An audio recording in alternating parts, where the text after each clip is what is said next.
My name is Jason Schuster. I'm a doctor of physical therapy. I own Intricate Art Spine and Body Solutions. It's a continuing education company teaching other doctors how to do a couple things. Before that, I was a fly fishing guide in between Patagonia, Chile, and southwestern Alaska for a decade. This was just one clip from our peptide class. Check out our online Intricate Art Nutrition certification at intricateartseminars.com, or for a huge discount on our whole Intricate Art Nutrition certification, check out our school community, skool.com/CEU, school.com/CEU. GHK-Copper or GHK-Cu.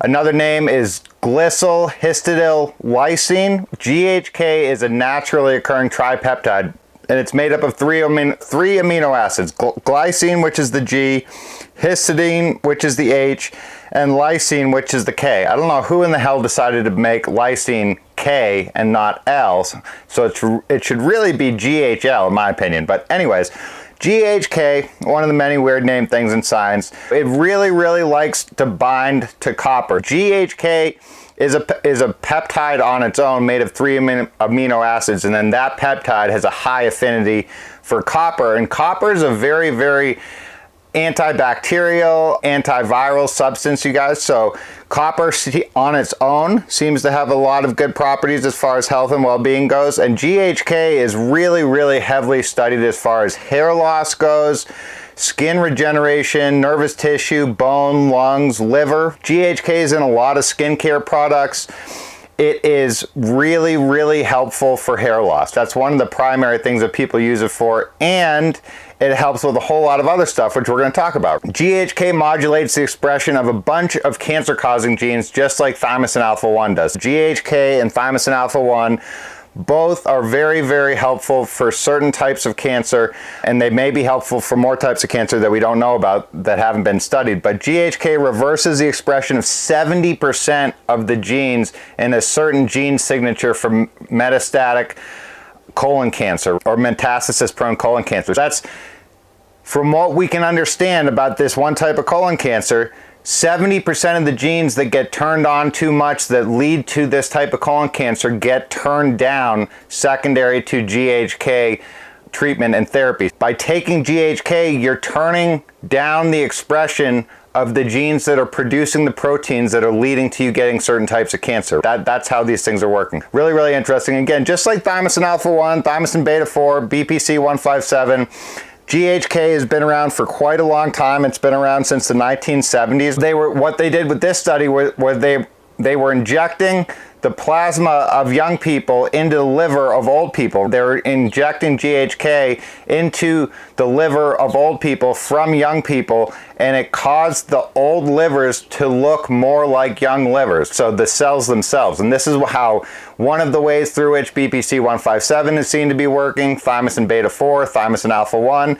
They're really helpful at improving the base materials that our body needs to function properly. If we have unusual expression of certain genes due to environmental factors, chronic stress, eating badly, not exercising, putting these peptides into the body really stimulates a significant amount of healing, because it's giving your body the more of the base elements that it needs, or the building blocks that it needs, or the building materials that it needs to do stuff. Those are the proteins. If it doesn't have the proper proteins, the genes aren't being expressed enough to produce those proteins. The body does not have the basic building materials that it needs to function properly. Just like NAD+, it really helps to take GHK, especially as we start to age, you guys, because all of these peptides that are really healing and healthy, they decline as we begin to age. So this is seen in NAD+, it's seen in a lot of vitamins and minerals,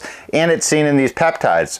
There is one study of blood plasma from medical students at University of California, San Francisco. Average age of 25. The GHK in the students was measured at 200 nanograms per milliliter, while the medical school faculty, their GHK was measured at 60 nanograms per milliliter. In another study, you guys, in the blood plasma of medical students from University of California, San Francisco, they took samples of blood from the medical students, average age of 25, and then they took the blood of the professors at the medical school, average age of 60. The concentration of GHK in the 25-year-olds was 200 nanograms per milliliter, and the concentration of GHK in the 60-year-olds was 80 nanograms per milliliter, so less than half. From the age of 25 to 60, our GHK levels fall in half on average per this study. That is a massive, massive decrease, and this is one of the ways that people are trying to look into how we can slow down aging, you guys. So the things that our body starts to produce less of in general as we age, a big number of those substances seem to help improve health and well-being, mental health, physical health, and they seem to slow down aging if you can amplify the concentrations of those certain things as we age. Again, remember you guys, exercise does the same thing to all these peptides as taking the peptides does, just not in such a tremendous way. It doesn't do it as forcefully or as much, but it still does it. So that should show us something. Same thing with dry needling, you guys. Things that mimic the effects of exercise seem to be healthy and healing for the human body in the proper quantities. Really, really cool stuff. Again, GHK is modulating the way that the genes are expressed. So genes need to be turned on to produce those amino acids that produce GHK. However, if you put GHK into the body, it does have a downstream effect on the genes themselves. The environment that the genes are in determines what genes are going to be expressed and how they're going to be expressed. So if you can change the cellular environment through things like nutrition, supplementation, peptide therapy, eating well, exercise, treatments like dry needling, hiking, stuff like that, it just helps amplify the amount of these peptides in our cells, and it gives the cells a better environment to be in, which changes the way that the genes themselves are expressed. So here's some potential dosing for GHK-Copper, you guys. So this is from Dr. Edwin Lee. Again, Clinical Peptide Society. He's a really, really good person to look at. So his suggested dosing, it comes in a topical spray or a dropper. This is for hair, 5 milligrams per day. He says it takes about 3 months to see the results. So that's one potential dosing schedule with a topical spray or a dropper. And then here's another one for injections. Clinical results have been observed with 2.5 milligrams subcutaneously 3 times a week. Just like thymosin alpha-1, thymosin beta-4, BPC-157, very, very safe, well tolerated, works on a bunch of different levels, and it in general makes people healthier and makes their cells work better, including the mitochondria, the amount of ATP we can produce, all that stuff gets better. So GHK has been extensively studied for tissue remodeling and wound healing, you guys, for about 4 decades. So remember, GHK is in a lot of skincare products. GHK increases the expression of something called basic fibroblast growth factor, or BFGF, and vascular endothelial growth factor, VEGF. And both of those things help with blood vessel formation, and they help damaged tissues regenerate. Now again, you guys remember, there are studies and there's some question in the literature about things that increase VEGF, vascular endothelial growth factor, that theoretically, if you already have active cancer, that could theoretically elevate the growth of that cancer. However, a lot of these studies show that taking GHK does not increase the cancer, and it actually helps fight it off. Exercise also increases VEGF, so just keep that in mind. Exercise is very healthy when you have cancer. That also increases VEGF. We don't understand at all how all this stuff is working with cancer. If we did, we would be able to fix cancer. Cancer is one of the most poorly understood factors in medicine, and it's one of the biggest money makers in the country, which are too bad. That's a bad combination, because if they're already making a ton of money on it, the people that are running the system are super duper resistant to changing it, even if it means helping and healing people, because the more people they heal, the less money they make. And those companies, you guys, and the government and our public health systems, they are based on how much money can we make. Health does not come into the question whatsoever. The RDA is not based on health. Remember, the RDA is based on the minimum amount that you need on average in your age group, if you're male or female, to be not sick. GHK, just like BPC-157, does increase VEGF.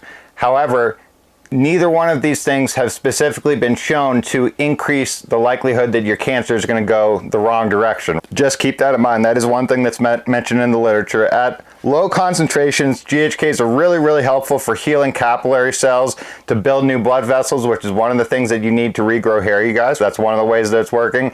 And it's a really, really powerful migration stimulant for macrophages, mast cells, and other white blood cells. Just like with BPC-157 and thymosin beta-4, thymosin alpha-1, if you inject it in your stomach, your body knows what to do with it, and it transports it to the areas of most need. GHK also increases bone healing, osteoblastic cell attachment, and this is possible through a mechanism working with collagen synthesis. So we don't know that for sure.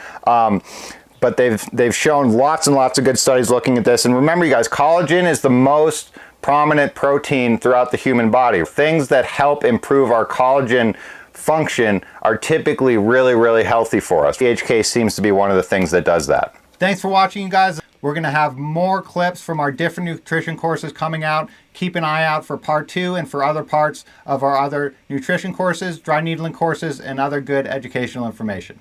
Check out our website at intricateartseminars.com, and for big discounts on all of our online and in-person courses, along with a community chat room, weekly Zoom calls, check out our school community, skool.com/CEU, school.com/CEU. Thanks, guys.